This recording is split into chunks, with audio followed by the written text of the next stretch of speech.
أخبار العالم أهلا بكم، وهذا أبرز عنوانها: أجلت المحكمة الابتدائية في الجديدة اليوم الثلاثاء محاكمة اليوتيوبر والستريمر المغربي إلياس المالكي الذي يتواجد في حالة اعتقال إلى تاريخ 19 من نوفمبر الجاري.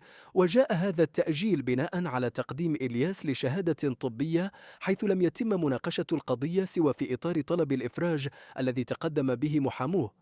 متابعة إلياس المالكي بتهم ثقيلة المالكي الذي يقبع حاليا في السجن المحلي سيدي موسى بالجديدة يواجه عدة تهم تشمل التحريض على الكراهية والتمييز والإخلال بالحياء العام والسب والقذف. وكان قاضي التحقيق قد قرر سابقا إيداعه السجن بعد اعتقاله ومثوله أمام النيابة العامة، وذلك عقب شكايات كثيرة من فعاليات حقوقية ومدنية أمازيغية ضده.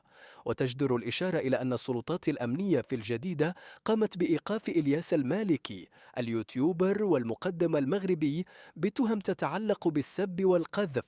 بهذا نكون قد وصلنا لنهاية هذا الفيديو.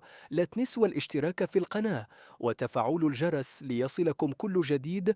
ذمة في رعاية الله، وإلى اللقاء في فيديو آخر إن شاء الله.